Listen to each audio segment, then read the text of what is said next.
All right, artists, hello. This video is going to help show you how to get started on your nesting pinch pot assignment in ceramics. So if you're just getting started here, you'll be able to find your brick of clay that you have in your supply kit, and you can take it out of this first bag. Be careful with the plastic because you can use this to continue to wrap your project when we're all done. So you don't want any holes to get in there. So just take care of it. And then your clay is actually in a second bag. So you can open that up and take everything out.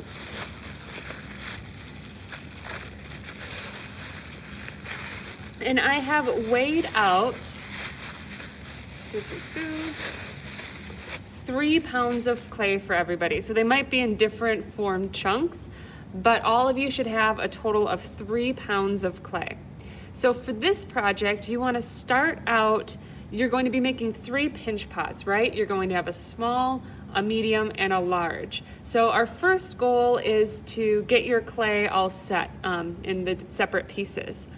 We need a 4th piece as well. We need to save some clay for later that you'll be using for your additive sculpture and for the feet that you add on the bottom. So we need a separate piece of clay that will kind of be set aside. So for that clay, let's get that ready first. So you're going to want to pinch off some clay that's about the size, larger than a golf ball, smaller than a softball. So this is kind of how it fits in, or sorry, smaller than a baseball. Larger than a golf ball, smaller than a baseball, somewhere in between there. So mine kind of fits in my palm perfectly. And for this, since we just want to use this later, set it aside, we don't want it to dry out. The more clay is exposed to air, the more it's going to start drying out. So I'm gonna go ahead and put this right back in one of those plastic bags, close it around, get all the air out, and just set that off to the side. So now with my remaining clay, I want to break it up into about 3 even pieces. So maybe this is a piece, and then I break this in half. We're just eyeballing it, right? I don't expect you all to have scales to get them in the exact same weight. But you want them to be about 3 even pieces to get started, as best as you can eyeball it. All right, so then when you're looking at this, let's think of this as being my large, my medium, and my small. So our medium we can actually keep with the same amount of clay, and then I'll take some away from my small and add it to the large. So with the small, I'm gonna take away about 1/3 of it. So not quite half, but a good chunk of it, about a golf ball size amount. And I'm adding it to my large amount of clay, okay? So now I should have a large, a medium, and a small chunk of clay. But before we get started with the pinch pots, I need to get it into more of a spherical, rounded shape. So with each of my pieces, I'm gonna pick it up and I'm gonna bounce it around between both my hands and start to get it into more of a sphere. So my hands can tap at it wherever I see pieces poking out. Just toss it between your hands and it will start to mold to the shape of your palm if you have your palm kind of rounded.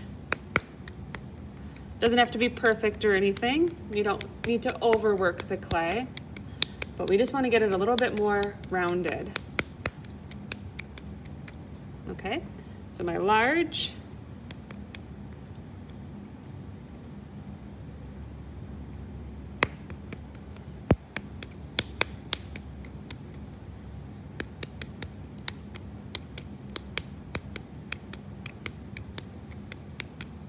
my medium,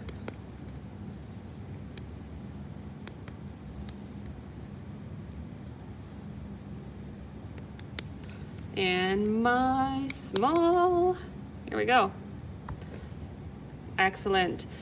So now starting to make the pinch pots, I've recommended that we start with our smallest first. It's a little bit easier with less amount of clay, so you can get a little bit more comfortable and then work up to our medium and then our large. The process for making the pinch pot will be the same on each, so I'll just show you with the small. So with the medium and the large, same thing. We can put them in the plastic bag so they don't dry out while we wait to use them. I'm putting them in the separate bag so that I don't get it confused with the extra clay we set aside for the additive sculpture. So I have one bag with my medium and large sphere of clay and one with the extra clay. I'm just gonna set those aside. And then here is my ball of clay that I'll use to make my smallest pinch pot. So to get started with the pinch pot, use whatever hand you're dominant with. So if you're right-handed, you'll probably want to use your right hand. And I let the ball sit on my fingers, put my thumb on the top, and with your thumb, you're just gonna poke it right into the clay. Doink. So my thumb isn't going all the way through the bottom or anything. It's coming close to the bottom, but it's not going all the way through. It'll just kind of look like that. And now I'm going to be doing a pinching motion, hence the term pinch pot. So my thumb will be inside pushing out. My fingers on the outside are pushing in. And consider the angle of your thumbs and your fingers for the shape of the bowl that you want. So if you want a bowl that's more cylindrical, more upright, really make sure that your hands and fingers are going straight and upright. If you're wanting a bowl that comes out a little bit more, then you'll be angling your thumb and hands outwards. So to start opening it up, I'm pushing out with my thumb and in with my fingers. And I'm going slowly. I'm not going to push too hard too soon. Low pressure. You don't want to form the pot too quickly. Slow and steady.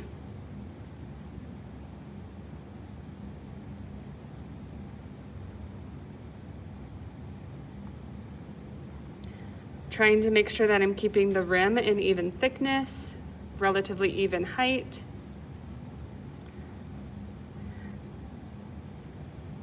Make sure I'm pushing from the bottom. If my lip gets too thin, it's gonna crack and break when it dries up. So we wanna make sure that our goal thickness at the end is going to be about 1/4 of an inch, or about the width of your pinky from the side, or about the thickness of a Chips Ahoy cookie.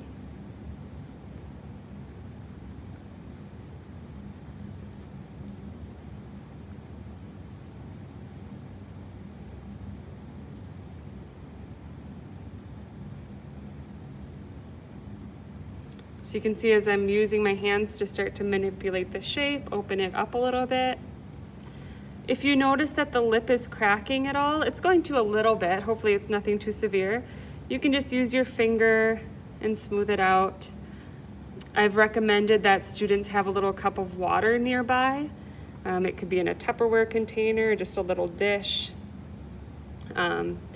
And you don't want to add too much water to your clay, but you could just dip your finger in a little bit of water and smooth it out too if you felt like it was cracking or a little on the drier side for whatever reason.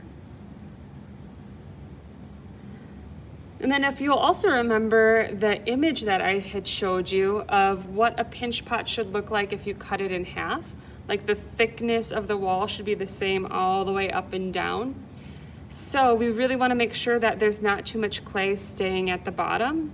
So with your 3 fingers here and your thumb on the inside, you want to push in and slowly follow that clay up. So you're kind of building on the height, thinning out the bottom, and spreading the clay throughout the wall, making it nice and even.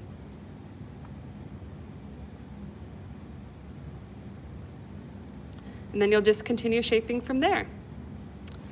Some students have found that their lip might get a little bit too thin, or if it's getting uneven and they don't want that, you can use the bottoms of your fingers if you set it down and somewhat forcefully, not too hard, but do some light tapping. And that will help compress the clay if you feel like it's getting too thin.